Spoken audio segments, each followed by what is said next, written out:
Today, the Earth is inhabited by more species than ever before. Most of these are found in the tropics, where plants are more abundant, and a great many animals benefit from this food supply. Scientific research over the past few decades has revealed that certain tropical zones are teeming with more life than anywhere else on the planet. Almost 60% of all living species inhabit only 1.4% of the Earth's surface area. These are the most amazing places on Earth. Nowhere is the diversity of life richer than in these areas, which the scientists have dubbed hotspots.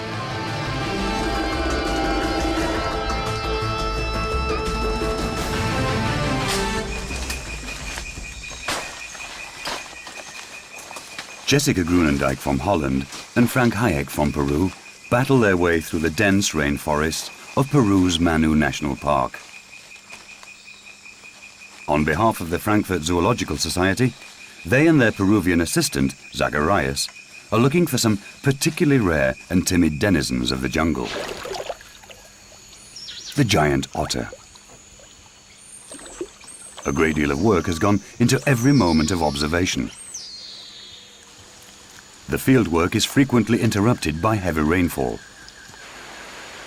Here in the Amazon's headwaters, the annual rainfall is 10 times that of Central Europe.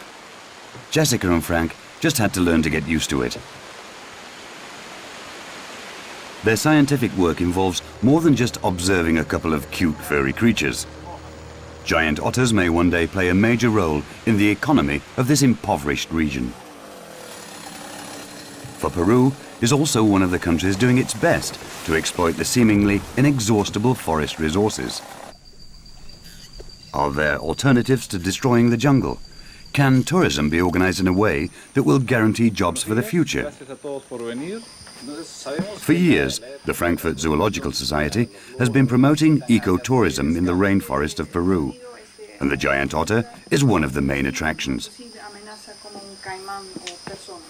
For local school children too, the otter research is a fascinating opportunity to learn about the natural resources of their own country. And there certainly is a lot to discover.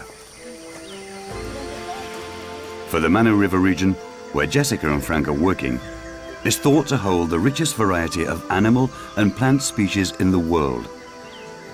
Hotspots don't get any hotter than Manu National Park.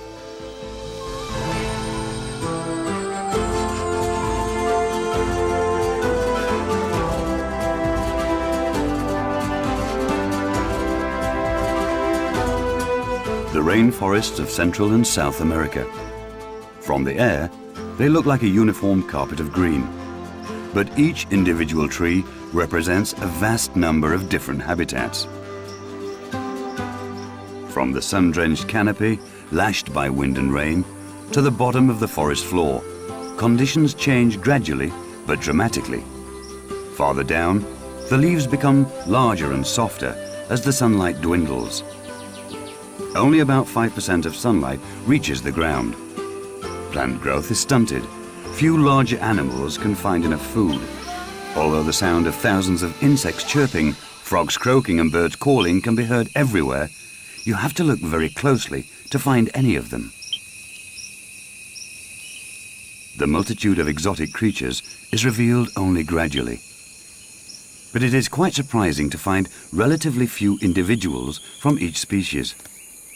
Even though Central and South America are home to at least 5 times as many species of mammal as Europe and North America, you are only likely to catch a fleeting glimpse of a few monkeys. With over 20 species, they are especially well represented among the mammals. Pygmy Marmosets, agile insect eaters, are the smallest, weighing only 100 grams. At the other end of the scale are the howler monkeys, weighing in at 12 kilograms. Able to eat leaves that other species find indigestible, there is little conflict for food. The diets of the other New World monkeys, however, are much more varied.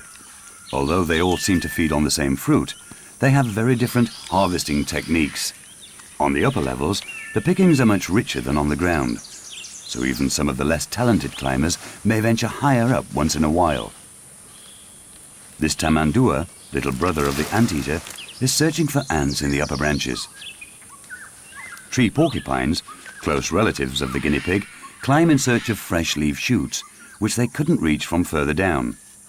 Of course, large hooved animals are unable to climb, which is why the bigger vegetarians, white-tailed deer and tapirs, are somewhat rare in the rainforests. They find little nourishment in the sparse undergrowth.